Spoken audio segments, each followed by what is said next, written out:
Lunaku lwakumeka olwaliro pastor. Lunaku lwa ssanyu. Lunaku lwa ssanyu. Ekituufu eyasize obulungi omulabira ku ansa zaddamu. Okitegedde. Njagala okubaaniriza ku puroguramu yaffe n'eyokulyoomyo eya buli lunaku. Nze muka pastor. Omubwati. Tokeera birango kabategeezanga. Kabanyiiza nti olubuninga bwaleero mbalekera. Tokabalekerangayo era nga yenze pastor we. Omubwati. Olunaku olwaleero nno njagala twogere ku bamulamu abakyala kati sigamba abakyala nga mu mashoni yaffe kuba abalina okusula naye abakyala ku bantu nga bali mu buzigo bawula kateni gwe n'olowooza nti okyaddaawo obwongo bwo ne butakuweereza nti wookyadde bafumbo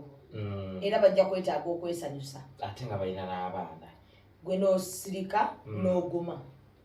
n'obeerawo ne buziba kwegamba n'olemesa abafumbo bano okubaako essanyu lyabwe lye beetuusaako n'osula olusooka n'osula olwokubiri n'osula olwokusatu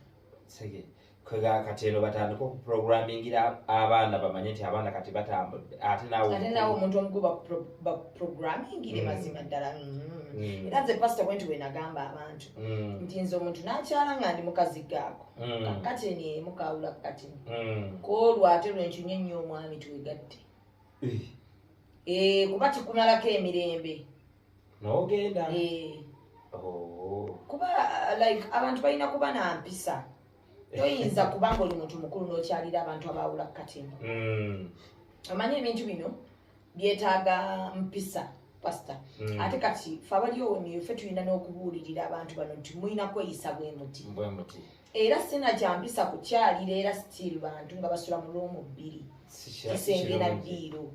kuba alumu abamu abantu omukwano gutandikira mu ddiiro kati obalemesezza era batandikira mu kisenge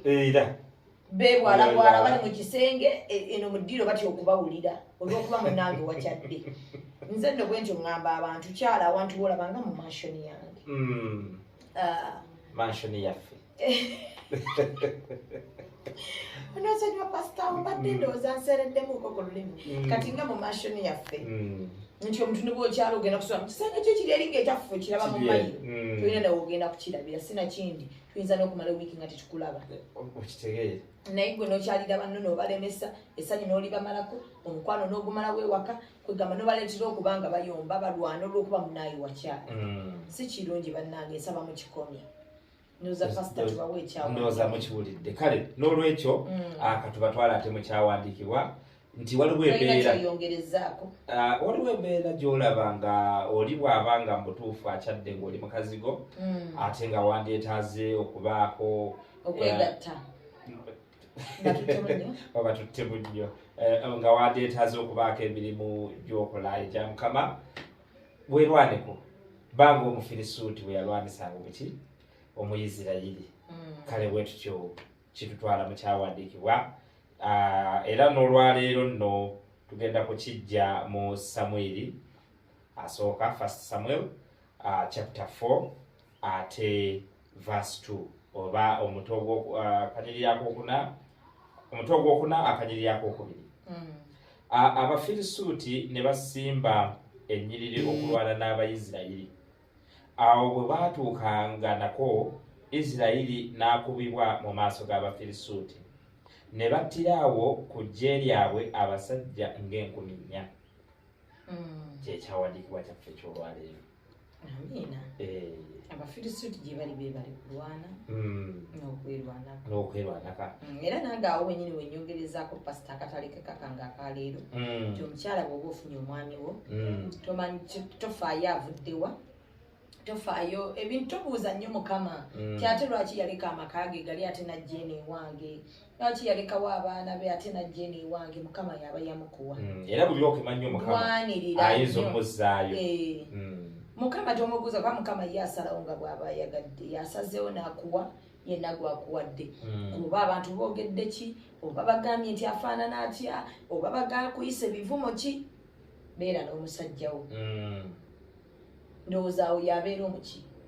abalwanirira eno bwe baba abakya abafirisuuti era alwanirira ekikendowooza ye bufirisuuti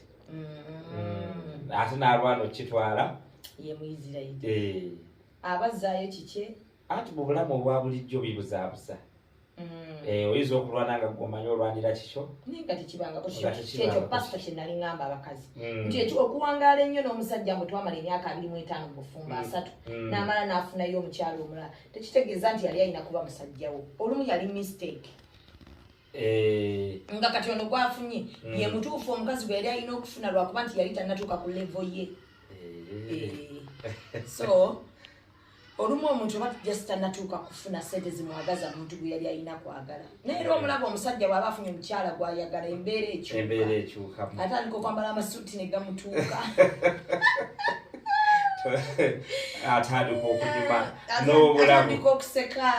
n'ebirabo atunda bya bbeeyi